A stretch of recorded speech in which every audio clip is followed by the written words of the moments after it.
তুই একটা পিচ্ছি ছেলে, তুই তোর বউরে বাসা রাখবি, তুই ওকে বিয়ে, তুমি যেটা করেছো বাবা, বিকজ তুমি আমার অনেক ছোট, তুমি তো। Good morning everyone. আমি ব্লু ফেরি লেইলাকে ডেডিকেট করতে চাই, বিকজ কালকে আমি একটা ভিডিও দেখি যে ওর হাজব্যান্ড ওকে মেরে, ওর হাজব্যান্ডকে আমরা সবাই চিনি, সো ওর হাজব্যান্ড ওকে মেরে ওর পুরো চেহারাটা একদম ফুলিয়ে দেয়। তো এটার পরে অনেক নিউজ হয় আর অনেক কিছু হয়। সো আমার কাছে মনে হলো যে আমি লাইভে আসবো, লাইভে এসে কিছু কথা বলবো এটা নিয়ে। তো আমার কাছে কখনো তোমাদের কোনো কন্টেন্ট আর কোনো কিছু ইন্টারেস্টিং লাগেনি, বিকজ আমার মনে হয় না যে ওই কন্টেন্টের মধ্যে আসলে এমন কোনো কিছু আছে যেটা আমার কোনো কিছু শিখার আছে। আমি অনেক ফ্র্যাঙ্কলি বলি, আমার মনে হয় না যে বাংলাদেশেরও কোনো কিছু শিখার আছে। বাট আমি ওই ভিডিওর মধ্যে সবসময় একটা মেয়েকে দেখি যাকে আমার মনে হয় যে তার ফ্যামিলি ব্যাকগ্রাউন্ড অনেক ভালো, সে অনেক ভালো ভাবে বড় হয়েছেন, অ্যান্ড সে অনেক শিক্ষিত একটা ফ্যামিলি থেকে আসছে। এটা লীলা আমার দেখলে তোমাকে মনে হয়। ভিডিওটা মেইনলি করা কেন, বিকজ তুমি কালকে একটা ভিডিও একটা রিপোর্ট হয়েছে, তুমি একটা ইন্টারভিউ দিয়েছো যে জায়গায় তুমি বলছো যে আমি অ্যাওয়ারনেস তৈরি করতে চাই, বিকজ আমার সাথে যেটা হয়েছে এটা যেমন অন্য মানুষের সাথে না হয়। অ্যান্ড দেন বারবার তুমি মামুনকে বলতেছিলা যে ও কত ভালো, তুমি ওর ভালো চাও। ও যেটা তোমার সাথে করেছে, তুমি ওর ভালো চাও, তুমি অনেক বড় মন মানসিকতা তুমি দেখাইছো। বাট তুমি যেহেতু অনেক লাখ লাখ ফলোয়ার্সের একজন মানুষ, তোমার অনেক লাখ লাখ ফলোয়ার্স আছে, তোমাদের অনেক মানুষ দেখে, যখন অ্যাওয়ারনেস তুমি যদি চাও দেন তোমার কিন্তু অন্যভাবে করতে হবে। ফার্স্ট অফ অল তোমার উচিত লিগাল স্টেপ নেওয়া, বিকজ যেটা ও করেছে, যেমন ও 10 বার চিন্তা করে পরের বার একটা মেয়ের জীবনে আসার পরে যে গায়ে হাত তোলা যে কত বড় একটা ক্রাইম, এটা যেমন সে বুঝে। সো এটার জন্য তোমার উচিত একটা এমন লিগ্যাল স্টেপ নেওয়া যে কখনো ও আর জীবনও কল্পনা করতে পারবে না, কল্পনা যেমন মাথার মধ্যে না ঢুকে যে হাতটা উঠানো যায় একটা মেয়ের উপরে। তোমার এইটা ফার্স্ট অফ অল করা উচিত। দ্বিতীয় জিনিস হলো লীলা, আমি তোমাকে একটা কথা বলতে চাই, ভালোবাসা হলো অনেক সুন্দর একটা জিনিস। অ্যাওয়ারনেস যে তুমি ক্রিয়েট করছো, বাট তুমি একটু রংভাবে করতেছো, বিকজ তুমি, আমার কাছে কেন জানি মনে হয় যখন তোমাকে আমি দেখি, আমাকে মনে হয় তুমি অনেক সহজ সরল, তুমি অনেক কিছু বুঝো না। ভালোবাসা এমন একটা জিনিস লীলা, যেটা আসলে কিনতে পারবা না তুমি কখনো। ভালোবাসা কিনা যায় না সুইটহার্ট। ভালোবাসা এটা একটা, প্রথমে পাপি লাভ থাকে একটা মানুষের, একটা প্রেম পীড়িতের মতন থাকে, প্রেম প্রেম প্রেম প্রেম একটা ভাব বাতাসের মধ্যে উড়ে, অ্যান্ড দেন বাস্তবতাটা যখন আসে, দেন আমার কাছে মনে হয় ভালোবাসা হলো সম্মান। একজন আমাকে সম্মান করবে, একজন আমাকে বুঝবে। এই ছেলে না তোমাকে সম্মান করে, এই ছেলে না তোমাকে বুঝে, এই ফ্যামিলি ছেলে মানুষ যদি তোমাকে ছোট করে because of your age, that is very wrong. ওইটা ভালোবাসা না। তুমি অনেক সহজ সরল, তুমি মনে হয় ছেলেটাকে অনেক বেশি ভালোবেসে ফেলছো, বাট তোমার একদম উচিত ছিল প্রথমে এমন একটা মানুষকে ভালোবাসা যে, বয়স কিন্তু সবকিছু না। একটা মানুষ কম বয়সে ভালোবাসতে পারে, ও তো লিগেল ছিল। So that is what that is what counts, right? আমার জন্য এটাই কাউন্ট করে যে ও লিগেল ছিল। সো বাট ভালোবাসা, এমন একটা মানুষকে ভালোবাসতে হয় যে অ্যাটলিস্ট ম্যাচুরিটি লেভেল দুইজনের এক থাকে। সো আমার মনে হয় যে মামুন কখনো ওই ম্যাচুরিটি লেভেলে, কখনো তোমার ম্যাচুরিটি লেভেলে ছিল না। আর তুমি অনেক সহজ সরল মানুষ বলে তুমি এই প্যাচে পড়ছো। এখন আমি বলি, একটা ছেলে যে তোমার এই অবস্থা করছে, ওকে তুমি যে সোশ্যাল মিডিয়াতে ভালো বলতেছো, তুমি কিন্তু মিক্স সিগন্যাল দিতেছো। অনেক ইয়াং মেয়েরা আছে, রাইট? ওদের সাথে এটা হয়, বারবার ওরা ব্যাক করে। সো তুমি যখন বলতেছো অনেক ভালো, যে কাহিনীও করছো তোমার চেহারাতে, তুমি যদি বলতেছো আমি চাই ওর অনেক ভালো, বাট ও মানুষের কথায় না বিগড়ে যায়। যে মানুষ 18-র উপরে, যে মানুষ তোমার মতন একজন মানুষকে বুঝে শুনে বিয়ে করছে, যেহেতু সে জানেও যে তুমি ওর থেকে বয়সের অনেক বড় ছিলা, তো সে সব কিছুই বুঝে লীলা। সো এটা জাস্ট আমি তোমাকে বলার জন্য, আমি জানি যে এটা আসলে পুরো বাংলাদেশ তোমাকে বলতেছে, সে সব কিছুই বুঝে।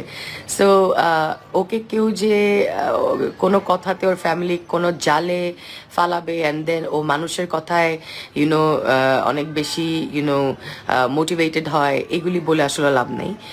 হি knows what he is doing.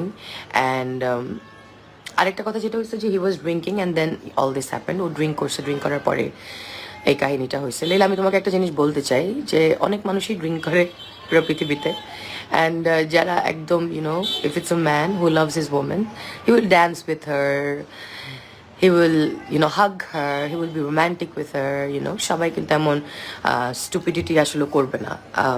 এই কারণেই যে ও স্টুপিডিটিটা করছে না, ওর ভিতরে তোমার জন্য কোনো সম্মান নাই, তোমার জন্য কোনো ভালোবাসা নাই। ও তোমাকে একটা ওই যে স্বর্ণের মুরগির মতন পাইছে, তোমার বাড়ি ঘর আছে, তুমি অলরেডি স্টেবল। সো ভাবছে যে ও তোমার কে দিয়ে অনেক কিছু করে ফেলবে। তুমি অলরেডি ওর জন্য অনেক কিছু করছো। তুমি চিন্তা করো যে মানুষ আমরা যখন চ্যারিটি করি না, ওইভাবে তুমি চিন্তা করো যে তুমি হাই বুসরা, তুমি চিন্তা করো যে তুমি, আমি কালকে থেকে এই প্রিন্স মামুনকে তো খুঁজতেছি, বুসরা কবির। হ্যাঁ, আমি তোকে খুঁজতেছি। অ্যান্ড আমি আসলে আমার ইনফ্লুয়েন্সার জগৎকে বলবো, যারা আমাদের ইন্ডাস্ট্রিতে আছো, যারা আমরা সোশ্যাল মিডিয়াতে কাজ করি, যে এটা নিয়ে অবশ্যই কথা বলবা। বিকজ একটা মেয়ে সে আমাদের সাথে কোনো কিছু যদি মিল না থাকে, আমি বলবো না ব্লু ফেরি লেইলার সাথে আমার কোনো কিছু কমন আছে, বাট মিল না থাকলেও সে একজন মেয়ে।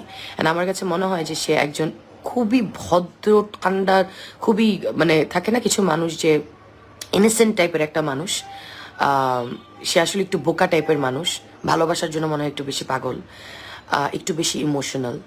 সো আমার মনে হচ্ছে যে আমাদের প্রত্যেকটা মেয়ের, যারা আমরা এই ভিডিওটা দেখছি, আমাদের সবাই স্ট্যান্ড নেওয়া উচিত। অ্যান্ড এই ছেলেকে, এখন আমি অন্য কথায় আসবো, আমি প্রথমে লীলার ব্যাপারে খুব সুন্দর করে বলতে চাইছি, বিকজ আমার কাছে কেন জানি এই মেয়েটাকে আমার এত ভালো লাগে। মেয়েটা এত মিষ্টি, এত গল্লুমল্লু একটা মানুষ। আমার কেন জানি মনে হয় একদম বোকা, ও ভালোবাসছে। আসলে কিছু থাকে না যে বাংলা, খাঁটি বাংলা ফান্দে পড়ছে, একটা ঝামেলায় পড়ে গেছে, আমার কাছে এমন লাগে। সো আমি ওর কথাটা একটু বলে নেই। সো লীলা, পরের বার যখন ভালোবাসা তোমার জীবনে আসবে, তুমি একটা জিনিস মাথায় রাখবা, যে ভালোবাসা এমন একটা জিনিস যেটা টাকা দিয়ে কিনা যায় না, যেটা কখনো তুমি টাকা দিয়ে কিনতে পারবে না। এটা আমি শিওর সবাই জানে, আজকালকার 15 বছরের মেয়েরাও বুঝবে। ভালোবাসা এমন একটা জিনিস যেটা তুমি ভিক্ষা করে চাবা না ঘর থেকে। ভালোবাসা যখন তুমি চাবা একজনের থেকে, তুমি তাকে যদি অবশ্যই তাকে অনেক ভালোবেসে থাকো, তুমি এটা ডিম্যান্ড করবা। সে যদি এটা না দেয়, দেন ওদিক থেকে তুমি সরে চলে যাবা। এইটাই একটা মানুষ যে তোমাকে সম্মান করতে পারে না, একটা মানুষ যে তোমাকে রাত্রেবেলা একটা সময় মদ খেয়ে রাস্তার মধ্যে পিটায় তার ফোন দিয়ে, বিকজ তুমি তার ভালো চাইছো, এই ছেলেটাকে তোমার উচিত লিগ্যাল অ্যাকশন নেওয়া। অ্যান্ড এই ছেলেটাকে তোমার উচিত, তোমার বাসায় কি তুমি যত টাকা ওর উপরে খরচ করছো, ওই টাকাটা খরচ না করে তুমি বাসার সামনে দুইটা বড় বড় বাউন্সার রাখো। যেমন পরের বার এই ছেলের ছায়া অবশ্যই ছ্যাবলা মার্কা ছেলেরা তো তোমার বাসার সামনে আসবেই, আজকে আর কালকে আসবেই। এইটা নিয়ে তো আমি এখন কথা বলবোই, বিকজ আমার কথা হলো যে আমাদের বাংলাদেশে এমন একটা জিনিস হবে, তোমার সাথে আমার কোনো কিছু কমন না থাকলে একটা মেয়েকে এমন রাস্তার মধ্যে পিটাবে একটা ছেলে। আর তুমি, আচ্ছা তোমার সাথে একটু সুন্দর করে কথা বলবো, বিকজ আমার তোমাকে অনেক ভালো লাগে কেন জানি, তুমি অনেক সফট টাইপের মানুষ তো। সো তোমার অ্যাওয়ারনেস যদি তুমি ক্রিয়েট করতে চাও মেয়েদের সেফটির জন্য, দেন তোমার আরেকটু স্ট্রং হতে হবে। অ্যান্ড দেন দুইটা বাউন্সার বাইরে রাখতে হবে। 20, 30, 40 লাখ টাকা পিছনে খরচ করছে নাকি কত খরচ করছে আমি জানি না। নেপালে আর তোকে নিবাই না, কজ ওইটার যোগ্যতাও নাই। আর আরেকটা জিনিস যেটা আমি বলবো, বাসার সামনে 2-4টা বাউন্সার রেখে দিবা। অ্যান্ড বাউন্সারদের বলবা, ও তোমার ছায়াটা তোমার বাসার যদি উপরে পড়ে, ওকে বাউন্সার জানে কি করতে হবে। দ্বিতীয় জিনিস আমি বলবো, মামুনকে নিয়ে আমি একটা কথা বলি, প্রিন্স মামুনকে নিয়ে। সো আমি তো লীলার একটা জিনিস শুনি যে আমি চাই ওর ক্যারিয়ারে অনেক বড় হোক। শোনা, আমি তোমাকে একটা কথা বলি, TikToker I respect them, because আমার অনেক কলিগরা টিকটক করে, বাট সাইডে they are doing something as well. আমাদের সোশ্যাল মিডিয়াতে হ্যাঁ you can earn a lot of money. কিছু মানুষ, আমার যতটুকু মনে হয় যে তোমাদের মানুষ দেখে যে ফানি লাগে ভিডিওসগুলি, কন্টেন্টসগুলি একটু ডিফারেন্ট হয়। আমি কাউকে ছোট করতেছি না, এই কন্টেন্টগুলি আমার জন্য না, বাট এই কন্টেন্টের থেকে কোনো কিছু ইন্টারেস্টিং কোনো কিছু নেই, কোনো কিছু শেখার নেই যেগুলি মামুন করে। এগুলি হলো পুরো একদম থাকে না যে একটু দেখে মজা লাগে, যে আচ্ছা ঠিক আছে, ইটস ভেরি ফানি, যে ওকে দেখতেছি মাথার চুল কালার করতেছে, ভুং ব্যাং করতেছে, বাইক নিয়ে ঘুরতেছে, যাদের বয়স একটু আমার মতন পাংখা তোমার আর আমার মতন লীলা, তাদের একটু মন চায় যে আবার 14-15 বছরের মতন একটু অ্যাক্ট করি, তখন একটু মামুরে দেখলে মনে হয় যে না ঠিক আছে। বাট ওর কোনো ক্যারিয়ার নাই এই ইন্ডাস্ট্রিতে। আজকে আমি বলে দিচ্ছি পুরা বাংলাদেশকে, যদি কখনো কোনো ইভেন্ট হয় অ্যান্ড এই ছেলেটাকে ডাকা হয়, এই ছেলেটাকে কিন্তু আমি একদম কলারের মধ্যে এভাবে ধরে আমি জিজ্ঞেস করব যে কাজটা তুই করছোস, তুই এই জায়গায় আসা তোর চেহারাটা তুই যে চেহারাটা দেখাইছোস, কোনভাবে তুই সাহস পাইছোস? আর তুই এই জায়গায় ভদ্র একটা সোসাইটির মানুষদের মাঝখানে তুই দাঁড়ানোর কোন জায়গায় সাহস পাইছোস? লীলা, তোমার মতন স্টুপিড মেয়েরা ওদের একটা বানায় কি কোনো একটা কিছু, ও তো কোনো কিছু না। He is nothing, he is nobody, he is somebody who makes contents, or chul color kore, he looks very funny, he has a beautiful wife like you, and manush oke niye ekta alochona korche because tomar moton ekta meye or pashe ache, or hotat kore onek kichu life e hoye gelo, maybe tumi ekta blessing hishabe ascho, and then তোমার যেহেতু তুমি যেহেতু ওর থেকে অনেক বড়, so তোমাদের যেহেতু একটা প্রেম হয়েছে, একটা ভালোবাসা হয়েছে, সো ওইটার কারণে আরো মানুষ দেখতে পছন্দ করে যে আল্লাহ একটা এত সিনিয়র মেয়ে একটা জুনিয়র ছেলের সাথে এত সুন্দর করে আসে। সো এটার জন্য তোমাদের একটা ফ্যান বেস মেবি তৈরি হয়েছে। আমার মনে হয় না, আমি জানি না কি কারণে আমি ওকে ফলো করব। আমার পার্সোনালি ওর কোনো কিছুই এমন কিছু মনে হয় না যে যে ওর একটা ক্যারিয়ার আছে। তুমি যেইভাবে বানাইতেছো ওকে, যে আমি চাই অনেক ভালো করে একটা ক্যারিয়ার আছে, এইসব বোকা মেয়ে, তোমাদের মতন বোকা বোকা বোকা মেয়েরা এইসব ছেলেদের সাথে কইরা, এরা যারা কিছু না, ওদের এমন কিছু তোমরা সোশ্যাল মিডিয়াতে বানাও, তোমাদের মিষ্টি কথা শুনতে শুনতে। তুমি একটা কথা তোমার ইন্টারভিউতে বলেছিলা যে মামুন কোনো কিছুই ছিল না যখন আমি ওর সাথে পরিচয় হয়েছি, এখন ওর তো অনেক কিছু হয়ে গেছে। হ্যাঁ, বিকজ তোমার মতন একটা মেয়ে যে এত এত এত এত ইনোসেন্ট, তুমি ওকে সারাক্ষণ যদি বলতে থাকো তুমি রাজা, তুমি আমার প্রিন্স, তুমি এটা, ঘরের মধ্যেই ওকে এভাবে ট্রিট করতেছে। আমি তো প্রথমবারই একটা চর দিয়ে বলতাম চুল কালার করা বন্ধ করো, okay, do something better, you have millions of views. একটা বিজনেস চিন্তা করো। একটা ছেলে যে বিজনেস চিন্তা করবে না, তোমার ঘরের মধ্যে তোমার ঘরের মধ্যে যদি বসে বসে ও খায়, ও যদি চিন্তা করো পুরো 14 গোষ্ঠী যে না এই একটা মুরগি তো পাইছি, দরকার নেই, বাড়িঘর লেখা দাও, এটা কেমন নোংরামি লাইলা। তুমি আরো বেটার ফ্যামিলি থেকে বিলং করো। তুমি আজকে সবচেয়ে বড় ভুল করছো এমন একটা ছেলের সাথে থেকে। ভালোবাসা আসলে এত অন্ধ শোনো। এখন কাঠের চশমা পরে যদি তুমি প্রেমে পড়ো, তাহলে কিন্তু তুমি একদম এটা হয় না। কাঠের চশমা পরে প্রেম করা যাবে না, চোখটা খুলে প্রেম করতে হবে। আচ্ছা, একটা ছেলে যার কোনো ক্যারিয়ার নাই, তুমি তাকে বানাই দিতেছো, সে না কি একটা, ওর কি ক্যারিয়ার আছে, ও দেশের জন্য কি করবে? ওকে কেউ মেডেল দিবে? ওকে কেউ নোবেল প্রাইজ দিবে ওর হেয়ার কালারের জন্য? চুলের মধ্যে লাল আর সবুজ করে কি নেপালে গিয়ে এটা কি রিপ্রেজেন্ট করে বাংলাদেশকে? এইটা আমরা দেখতেছি লাইলা। তুমি এই ব্যাকগ্রাউন্ডের মেয়ে, তুমি কতটুক ইনোসেন্ট একটা মেয়ে। যে আমি আজকে সকালবেলা ঘুম থেকে উঠে, আজকে যেহেতু আমার অফ ডে, আমি কোনো তেমন কাজ করবো না, এটার জন্য আমার মনে হয়েছে যে আজকে এই কথা তোমাকে বলি। কতটুকু এনেছেন ও লাল আর সবুজ চুল নিয়ে ওকে বাংলাদেশকে রিপ্রেজেন্ট করবো? কি ক্যারিয়ার আছে? এখন ওর ক্যারিয়ার তো শেষ। তোমাকে যেভাবে মারছে, ওর যদি কোনো ক্যারিয়ার বাংলাদেশে হয়, এই দেশের মধ্যে আমার থাকা, আমি থাকবো না। ও যদি কোনো ইভেন্টে কোনো দাওয়াত পায়, ও যদি বড় বড় মানুষের পাশে যায়, প্রত্যেকটা মানুষ আমার বাংলাদেশে, আমি যত মানুষ আমাকে দেখে, আমার এদিকে বাংলাদেশে মিডিয়া, আমাদের বড় বড় নায়িকা বলো, নায়ক বলো, সবাই আমাকে জানে, চিনে। আমাদের বাংলাদেশে যারা নাটক করে মিডিয়াতে, সবার সাথে আমার উঠা বসা নাই, বা সবাই আমাকে অনেক বেশি আদর করে। অনেক সিনিয়র বড় বড় লেভেলের মিডিয়া পার্সন আমাকে অনেক ভালোবাসে। আমি নাম বলতে চাই না, বাট আমি বলবো ও কি করবে দেশের জন্য, লিটারালি ও কি করবে? ও কোনো কিছু করতে পারবে না। যদি তোমরা দেখো আপুরা ভাইয়ারা যারা আমি বলতেছি, you guys are something in Bangladesh, right? যদি কখনো কোনো ইভেন্টে দেখো, কলারটা এমনি ধরবা, কলারটা ধরে ওকে একদম অকাত বুঝাই দিবা। একটা মেয়ের গায়ে হাত তোলা is not okay, it's not okay.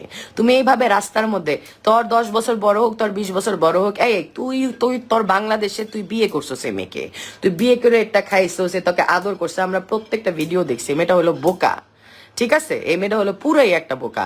আমি আজকে বলবো, আমি যদি বলতে পারি ব্লু ফেরি লেইলা হলো একটা বোকা, একটা সহজ সরল একটা মেয়ে, ভালোবাসা আর ইমোশন একটু পাগল টাইপের, এগুলি একটু ইমোশনাল টাইপের, তাহলে আমি মনে হয় 80% মেয়ে একই কথা বলবে। বিকজ আমি যেই মাথা নিয়ে ঘুরি হাঁটি, সো আমার কথা হলো যে আমার অনেক স্মার্ট মানুষদের সাথে মিল থাকে একটু হইলো। বাট এই যে কাজটা যে তুই করছোস, এই লাল আর সবুজ চুলটা নিয়ে, আমি তোমাকে একটা কথা বলতেছি প্রিন্স মামুন, তুমি আমার কথাটা শোনো। তোমার তো একটা ফ্যান ফলোয়িং বেজ আছে, রাইট? ওইটা হলো তোমার একটা স্বপ্ন জগৎ, একটা ফ্যান ফলোয়িং বেস, যেটা তুমি কল্পনা করতে পারবে না যে এটা হলো তোমাকে 100% এর থেকে তোমাকে 80% তোমাকে নিয়ে হাসাহাসি করে, অ্যান্ড 10% ওদিকে আসে যে দেখে 80% কেন হাসাহাসি করতেছে, আরো 10% আসলে তোমার followers. So 90% of your followers really is not, এমন কোনো কিছু হয়ে যাও নাই তুমি যে তোমাকে দেখে inspired হবে, and you're not doing anything for the country। যে জায়গায় তোমার লাল সবুজ চুল করে তুমি ভেবো না যে তুমি বাংলাদেশকে রিপ্রেজেন্ট করতেছো with all those TikTok videos you are doing. আমি টিকটকার্সদের অসম্মান করতেছি না, বিকজ আমাদের টিকটকে অনেক কিছু শেখার আছে, অনেক কন্টেন্ট যায় যেগুলো এত ভালো। টিকটকের মাধ্যমে মানুষ ইনকাম করতেছে, এইসব প্ল্যাটফর্মের মাধ্যমে আমিও ইনকাম করতেছি, আমার বাসাও চলে। কিন্তু কিভাবে প্রিন্স মামু তোমার মনে হলো যে তোমার যতটুকু যেই ফলোয়ার্স এন্ড এতটুকুই Bangladesh is bigger then that. বাংলাদেশের মধ্যে সোশ্যাল মিডিয়াও কিন্তু একটা ব্যাপার, সোশ্যাল মিডিয়া কিন্তু অনেক হিউজ, রাইট? সোশ্যাল মিডিয়াতে তুমি ভিউ পাইলেই তোমার কিন্তু একটা জিনিস মাথায় রাখতে হবে, সোশ্যাল মিডিয়াতে প্রত্যেকটা মানুষ যারা কাজ করতেছে তাদের 2টা ভিউ হোক, 200টা ভিউ হোক, আর 2 কোটি ভিউ হোক, তারা কিন্তু তোমার কলিগস। অ্যান্ড তুমি ভেবো না যে তুমি সোশ্যাল মিডিয়াতে এসে তুমি যেসব করতেছো, ঠিক আছে তোমার এই কন্টেন্ট আছে, এতদিন আমরা কেয়ার করলাম না, আরে পিচ্ছি পোলা যাইছে তাই করতেছে, বাট তুমি যখন এসে রাত্রে ড্রিঙ্ক করে তোমার বউকে গায়ে হাত দিবা আর ওর মুখ বেচারার পুরা ফুলে যাতা অবস্থা, যে মানুষ তোমাকে হাত দিয়ে ভাত খাওয়াই দিয়েছে, যে মানুষ তোমাকে ভালোবাসছে, যে মানুষ তোমার একটা ঘর দিছে, তুমি কোন জায়গা থেকে আসছো এটা আমার আসলে দেখার বিষয় না, বাট তুমি যে জায়গা থেকে আসছো ওটার পরিচয় তুমি দিয়ে দিছো সোশ্যাল মিডিয়াতে। আচ্ছা, এখন আমি তোমাদের মেয়েদের বলি, ভালোবাসাটা কি? She should kick him out and get the right one. She should not, এখন ব্লু ফেরি লেইলার উচিত না কোনো প্রেম পিড়িতে পড়া। এখন ওর উচিত এই ট্রমাটাইজ থেকে, ও ট্রমাটা যে হয়েছে ওর সাথে, এই ছেলে তো অবশ্যই ওকে চিপসে কোন ব্যাকগ্রাউন্ডের ছেলে এটা তো বুঝতেছই। ভিউ হয়ে গেলেই কি মানুষকে অনেক কিছু হয়ে যায়? ফ্যামিলি ব্যাকগ্রাউন্ড বলেও তো একটা কথা আছে, আমার কাছে মনে হয় এটা। সো ওকে অনেক চিপসে। সো লেইলার উচিত না এখন ডেটিং শুরু করা, লেইলার উচিত এখন কি বসে হিল হওয়া। এই ছেলে যে ওর সাথে যেটা করছে এটা একটু হিল হোক, একটু সুস্থ হোক। আমি যদি পার্সোনালি ওর কোনো প্রোফাইল থাকতো আমি ওকে টোটাল আগেই ফোন দিতাম যে হ্যালো, আমি নদী খন্দকার, আমি পার্সোনালি তোমাকে, তুমি আমাকে ওইভাবে চিনো না, আমিও তোমাকে ওইভাবে চিনি না, বাট আমি দেখতেছি সোশ্যাল মিডিয়াতে কি হয়েছে, দেন আমি ফোনে ওকে অনেক কথা বলতাম। বাট আনফর্চুনেটলি আমি চিনি না, সো এটার জন্য আমার ডেয়ার ব্লু ফেরি লেলা লিখতে হয়েছে। আচ্ছা, এখন মামুনের কথায় আসি। মামুন, তোমাকে আমি একটা কথা বলি, ফেম এমন একটা জিনিস, তুমি আমার অনেক ছোট হবা, সময় মতন বিয়ে হলে মেবি তোমার বয়সে একটা বাচ্চাও থাকতে পারতো আমার। এনিওয়েজ, একটু সার্কাস্টিকলি বলি, তুমি আমার অনেক ছোট হবা, তোমাকে পৃথিবীর একটা জিনিস বুঝাই, তোমার তো উঠতি বয়স, তোমাকে আমি একটা জিনিস বলি, ফেম এমন একটা জিনিস এটা সবাই না হ্যান্ডেল করতে পারে না, ঠিক আছে? এটার জন্য সোশ্যাল মিডিয়াতে কিছু কবুতর, কিছু কাক আছে তোমার মতন, যেসব উল্টাপাল্টা করে বেড়ায়, যে একটু ফেম পাইছে, আমি তো কিং, আমাকে কেউ ধরতে পারবে না। না, একটা জিনিস মাথায় রাখবা মামুন, বাপেরও কিন্তু বাপ আছে, ওকে? সো তুমি যেভাবে এখন ভাবতেছো বাইরে বাইরে ঘুরবা, অ্যান্ড আমরা যারা সোশ্যাল ইনফ্লুয়েন্সার বাংলাদেশে বসে বসে জাস্ট তোমাদের নাটক দেখবো, এতদিন তোমাদের নাটক দেখছি, এখন যেহেতু লেইলা বলছো তোমাকে আর আসতে দিবে না, ওর আশপাশে যদি তুমি যাও তোমার খবর আছে। দ্বিতীয় জিনিস হলো, তোমাকে যদি বাইরে দেখে কোনো মেয়ে যে আমার মতন স্ট্রং মেন্টালিটির, আমার মতন একজন মানুষ যে আসলে কাউকেই ভয় পায় না, ওকে, আল্লাহ ছাড়া, আমি যদি তোমাকে বাইরে দেখি, তোমার সাথে আমার একটা খুবই অকওয়ার্ড সিচুয়েশন একটা পড়ে যাবা, বিকজ তুমি যেটা করেছো বাবা, বিকজ তুমি আমার অনেক ছোট, তুমি তো আমার জামাই লাগো না বাবা, তুমি অনেক ভুল করেছো, ওকে? একটা মেয়েকে, যে তোমার স্ত্রী, রাস্তায় রাত 1টায়, ফার্স্ট অফ অল তুই যে মদ খাইতে গেছোস, তুই গেছোস কেন তোর বউরে নিয়ে? তুই একটা পিচ্ছি ছেলে, তুই তোর বউরে বাসায় রাখবি, তুই ওকে বিয়ে করছিস পুরো বাংলাদেশের সামনে, তুই ওকে বাসায় গিয়ে তুই যা ইচ্ছা তাই, আচ্ছা ও তোর সাথে আসছে, তাহলে তুই খাইছোস কেন? যে জায়গায় তুই কন্ট্রোল করতে পারস না, তুই আয়, তোকে আমি একটু মানুষ বানাই, তুই গেছিস কেন যে জায়গায় তুই কন্ট্রোল করতে পারিস না? আর এই যে চেহারাটা যে অবস্থা করছো, তুমি এমন কি তুমি সাফাই দিবা যেটার মধ্যে তোমার কথা, তোমার একটা ভিডিও ক্লিপ শুনছি, তুমি যেসব কথা ওকে বলছো, যেভাবে কথা বলছো, তোমার ফ্যামিলি ব্যাকগ্রাউন্ডে তুমি জাস্ট পরিচয় দিয়ে দিছো, তুমি এমন কি হয়ে গেছো যে তুমি এমনই অবস্থা হয়ে গেছে, তুমি কি মানে উল্টাপাল্টা খাওয়া শুরু করছো? এমন অবস্থা হয়ে গেছে তুমি একটা একটা একটা একটা ইনোসেন্ট একটা ওই টাইপের একটা মেয়েকে, যে তোমার বউ, ঠিক আছে? মানুষ তো মানে কি বলে, সাইড চিকদের সাথেও মানে এমন ব্যবহার করে না, তোর তো নিজের বউ, অলরাইট? রাস্তার মধ্যে ওকে মেরে এই অবস্থা করে ও হেল্প চাও লাগছে সোশ্যাল মিডিয়াতে, কতটুক এম্বারেসিং সিচুয়েশন এই মেয়েটার জন্য, ও তোর জন্য কি করে নাই?